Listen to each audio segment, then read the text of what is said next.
रमज़ान के महीने में हम किस तरह से अपने मुंह की और अपने दांतों की हिफाजत कर सकते हैं और किस तरह से इन बीमारियों से बच सकते हैं ताकि हमें डिस्टरबेंस ना हो हमारे इबादात में और हमारे रोज़ों में और किसी किस्म की परेशानी ना हो और हमें कोई हेल्थ की प्रॉब्लम जनरेट ना हो। तो कैसे हम दांतों के हवाले से बच सकते हैं रमज़ान शरीफ के बाबरकत महीने में।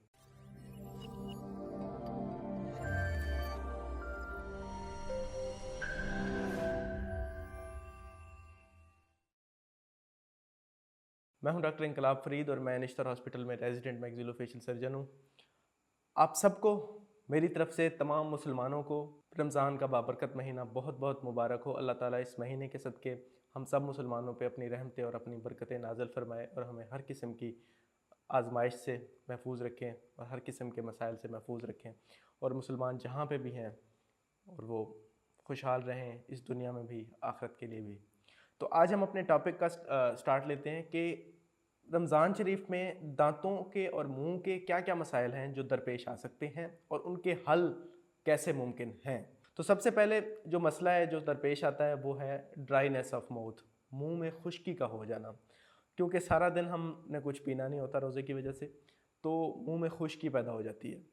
अब खुश्की का मतलब क्या है? खुश्की का मतलब यह है कि हमारे मुंह में नॉर्मली, जैसे अब मैं बोल रहा हूँ या मैंने कुछ खा रहा हूँ, तो हमारे मुंह में रतूबत खारिज होती है, सलिवरी ग्लैंड की सलाइवा खारिज होता है।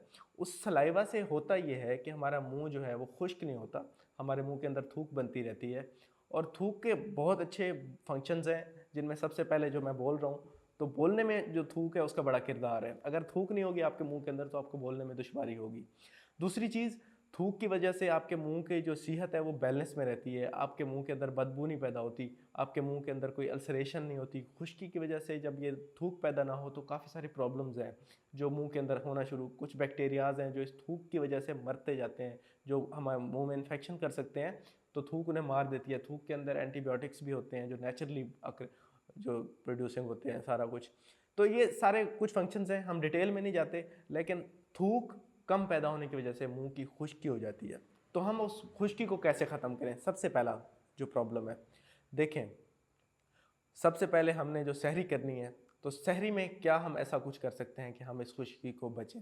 सबसे पहले सहरी में हमने कोई भी एसिडिक ड्रिंक्स हो गई, टी हो गई, कॉफ़ी हो गई, चाय हो गई, ग्रीन टी को छोड़ के जो दूसरी येलो टी है, ये हो गई, कॉफ़ी हो गई, ये सारी चीज़ें, या एसिडिक ड्रिंक्स हो गई, कोल्ड ड्रिंक्स हो गई, ये सारी चीज़ें खुश्की पैदा करने में बड़ा इनका रोल है। तो हम इन चीज़ों को अवॉइड कर सकते हैं ताकि हमारे मुंह में सारा दिन, क्योंकि यही पीने के बाद सहूर में हम सारा दिन तो हमने कुछ खाना नहीं है ना पीना है, तो वो खुश्की रहेगी हमारे मुंह। तो खुश्की से बचने के लिए क्या करना है कि इन एसिडिक और इन चीज़ों से बच के रहना है। और एक और नुकसान जो चाय और कॉफ़ी का है वो ये है कि ये डायूरेटिक के तौर पे एक्ट करते हैं। डायूरेटिक मतलब हमारे जिस्म से पानी को निकाल देते हैं। तो आपने बहुत ज़्यादा पानी पी लिया सहरी में और उसके बाद चाय पी ली, तो वो सारा पानी निकल जाना है, फिर सारा दिन आपने तड़पते रहना है खुश्की और प्यास की वजह से। तो चाय और जो कॉफ़ी है उसको अवॉइड करें सहरी के वक्त। और क्या लें इसके बदले में? आप क्या लें? आप दूध लें, आप जूसेस लें, आप नेचुरल चीज़ें लें, आप जो है वो जितने भी मिल्क शेक्स हैं वो ले सकते हैं। तो ये चीज़ें आपके ना तो खुश्की पैदा करेंगी और ना ही आपके पानी की कमी पैदा होने देंगी। तो दही लें, तो ये चीज़ें आपको बहुत अच्छी हैं, सूटेबल हैं। और दूसरी चीज़ कि ये तो हो गई ड्राइनेस का इशू। और एक और जो है ड्राइनेस को, जब आप इफ्तारी कर लें तो उसके बाद आपने बहुत अच्छे से थोड़ा थोड़ा करके पानी पीते रहना है सारी रात, मतलब जब तक भी आप जाग रहे हैं। तो इफ्तारी से सहरी तक आपने पानी पीना है। इससे बेहतर है कि आप एकदम ही सहरी के वक्त बहुत ज़्यादा पानी पी लें या इफ्तारी के बाद ही एक साथ ही सारा पानी पी लें, तो उस वक्त थोड़ा पिएँ लेकिन साथ साथ लेते रहें पानी। दूसरी चीज़ जो सबसे बड़ा प्रॉब्लम है वो है मुंह के अंदर बदबू का आना। अब उस बदबू से हम कैसे बच सकते हैं? देखें, बदबू दो वजूहात से हो सकती है। एक तो आपके मुंह के अंदर मसूड़ों की कोई प्रॉब्लम पहले से एग्जिस्ट कर रही है, पहले से, तो इसलिए बेहतर है उसको आप डेंटिस्ट के पास जाके चेकअप करा लें ताकि वो जो भी प्रॉब्लम है, एग्जिस्टिंग प्रॉब्लम है, वो आपकी ठीक हो जाए।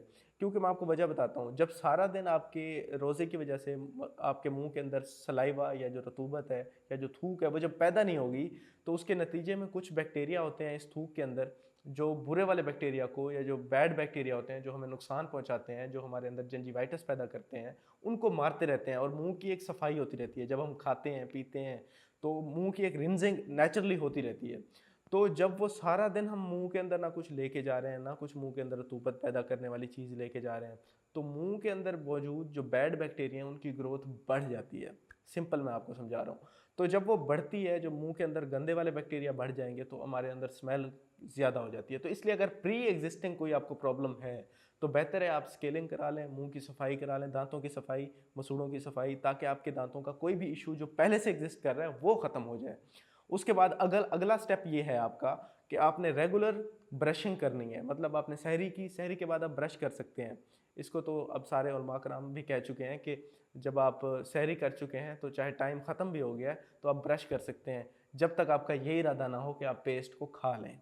क्योंकि पेस्ट से हमने कोई खाना थोड़ी होता है, उसको मुंह से आप मुंह को साफ़ करना है और उसके बाद कुल्ली करके बाहर फेंक देना है। तो आप ब्रश कर सकते हैं, आपने ब्रशिंग रेगुलर करनी है। उसके बाद आपने फ्लॉस का यूज़ करना है और उसके बाद आपने मिसवाक का बहुत अच्छा यूज़ है। मिसवाक आप through out the day use करते रहें, रोज़े में कोई इशू नहीं है मिसवाक को यूज़ करने का। मिसवाक से ये होता है, फ्लोराइड रिलीज़ होता है और फ्लोराइड आपके दांतों को सेव करता है, स्ट्रॉन्ग करता है। फ्लोराइड पे एक मेरी वीडियो है बेस्ट टूथपेस्ट, उसमें मैंने फ्लोराइड के फ़ायदे एक्सप्लेन किए हैं, तो वो आप देख सकते हैं।